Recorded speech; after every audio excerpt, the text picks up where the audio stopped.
کے چیلنج سے نہ ڈرتے ہوئے نرم نرم گدوں پہ لیٹ کر اگر زنا کے مناظر دیکھ رہے ہو تو میں یہاں علماء موجود ہے ایک بات عرض کروں کہ یزید بھی تو کہیں پھر ایسا کام کرنے والوں سے اس معاملے میں 2 قدم پیچھے نظر آ رہا ہے. اور میری قوم کے وہ جوان جو اپنے آپ کو حسینی کہہ رہے ہیں وہ اس معاملے کے اندر اس معاملے میں کہہ رہا ہے کیا وہ یزید سے 2 قدم آگے نظر نہیں آتے؟ اللہ بتاؤ تو صحیح. شہزادہ رسول سے محبت کا دعویٰ اور کوئی مسلمان یہ تصور کر سکتا ہے کہ وہ زنا کے اڈے پہ جائے؟ وہ زنا جس کے بارے میں اللہ کے رسول صلی اللہ علیہ وآلہ وسلم غیب داں نبی نے فرمایا کہ قیامت کے دن زانیوں کو آگ کے کپڑے پہنائے جائیں گے, آگ کا کرتا پہنایا جائے گا اور ان کی شرمگاہوں پر جہنم کی آگ بھڑکائی جائے گی.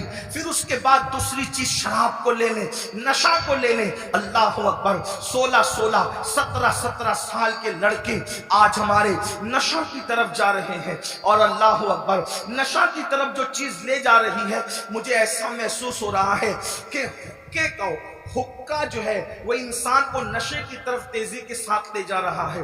میں حقے پر کوئی حکم تو نہیں لگا رہا ہوں, ویسے کہ کوئی میں مفتی بھی نہیں ہوں کہ میں حقے پر کوئی حکم لگاؤں. حکم بیان کرنا میرا کام نہیں. میں ایک چھوٹا سا طالب علم ہوں. اصلاح معاشرہ کی محفل میں صرف دل کا درد لے کر کے آیا ہوں.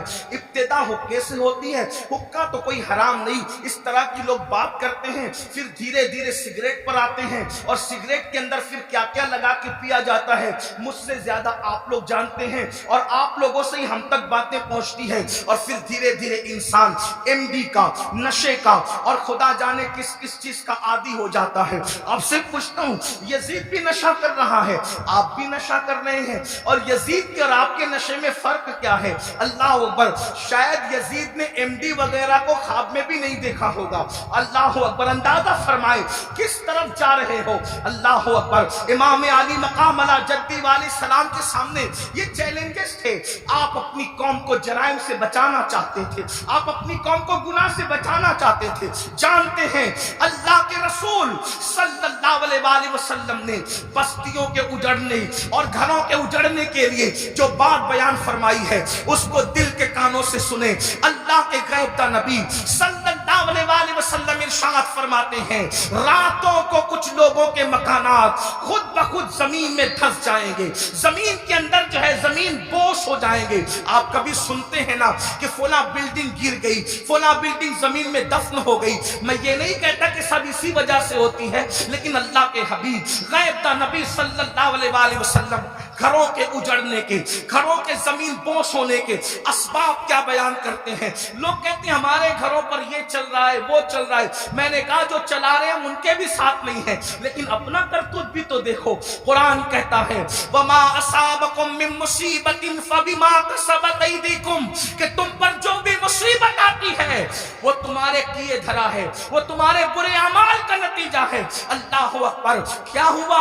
آقا ارشاد فرماتے ہیں صلی اللہ علیہ وآلہ وسلم کہ کچھ لوگوں کے مکان راتوں رات زمین پہ گر جاتے ہیں, زمینوں میں دھس جاتے ہیں. صحابہ نے پوچھا یا رسول اللہ اس کی وجہ کیا ہے؟ آقا فرماتے 2 گناہ جب گھروں کے اندر کیے جاتے ہیں, 2 گناہ جب عمارتوں کے اندر کیے جاتے ہیں تو گھروں کو زمین میں دھسا دیا جاتا ہے, گھروں کو زمین بوس کر دیا جاتا ہے. پوچھا یا رسول اللہ وہ کیا ہے؟ فرمایا ایک موسیقی ہے, میوزک ہے.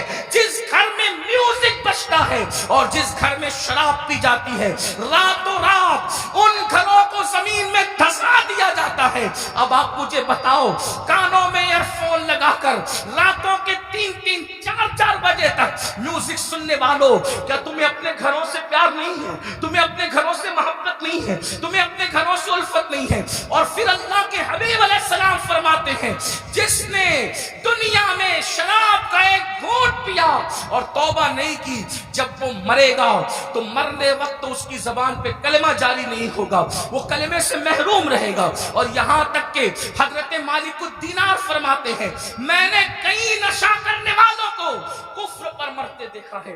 اللہ اکبر. حضرت عمر ابن عبدالعزیز کہتے ہیں میں نے کئی نشہ کرنے والوں کو کفر پر کافر ہو کر مرتے دیکھا ہے.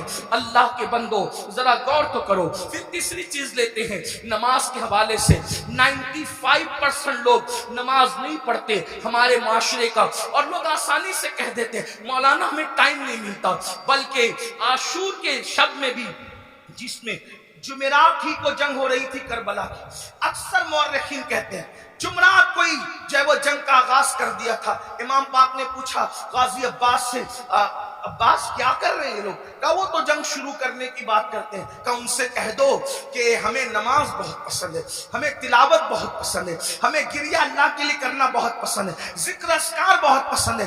وہ جنگ تو ہونی ہے لیکن ایک رات کی وہ ہمیں مہلت دے دے تاکہ آنے والی رات شب عاشور ہے اس پہ ہم اللہ کی عبادت کریں, گریہ وزاری کریں. آپ سے پوچھتا ہوں امام تو مہلت لے رہے ہیں عبادت کے لیے, اور اللہ رب العزت نے ہمیں پوری زندگی دی ہے, عبادت کی طرف نہیں آتے.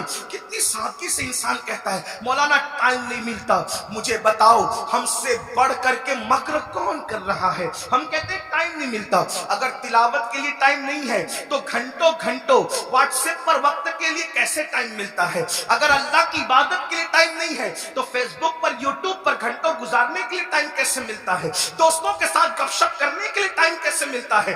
یاد رکھیے اللہ کے بندو, کب تک عیاشیاں کرتے رہو گے, کب تک جرائم کرتے رہو گے, کب تک خدا کے غضب کو چیلنج کرتے رہو گے, کب تک اللہ کے عذاب کو دعوت دیتے رہو گے, کب تک خدا کے عذاب سے غفلت برتتے رہو گے؟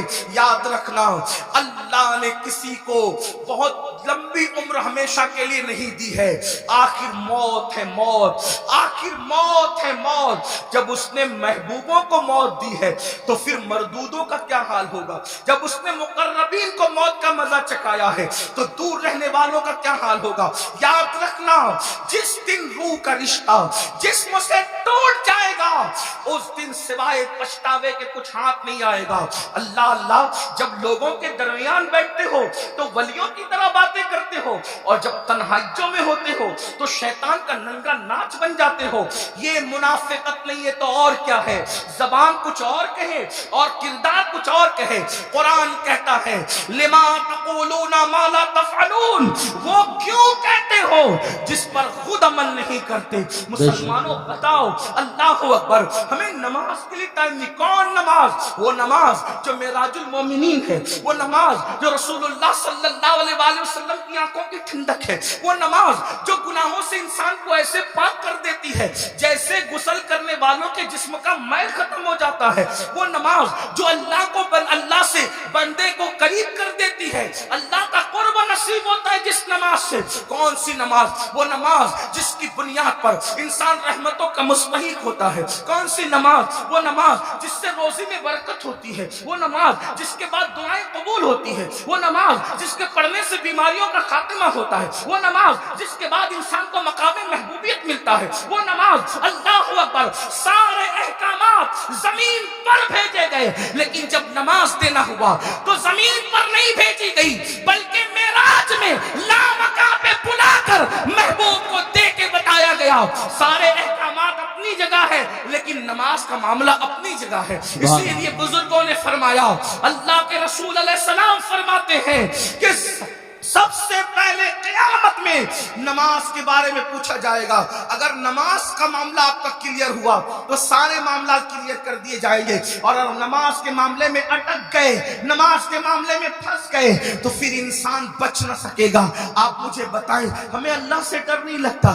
جس قیامت کے دن کے بارے میں کعب احبار کہتے ہیں اگر 70 انبیاء کے برابر بھی کوئی اعمال بفرض محال لے کر کے پہنچے تو بھی وہ اپنے اعمال کو حقیر جانے گا, حقیر. آپ سے پوچھتا ہوں کیوں وقت نہیں نکالتے؟ اب آئیے آپ سے پوچھوں, امام تو سجدے کی, امام تو اللہ اکبر شہادت کے وقت بھی سجدہ کرتے ہیں. کتنا دردناک وقت ہوگا اللہ اللہ جب انسان کا ایکسیڈنٹ ہوتا ہے اور وہ موت کو قریب دیکھتا ہے تو انسان اپنی جان کی فکر کرتا ہے, مگر قربان میرے امام شہید کربلا نے جب آخری وقت آیا تو بھی اپنے سر کو سجدے میں رکھا اور سر سجدے میں رکھ کر کے بتا دیا اوروں کو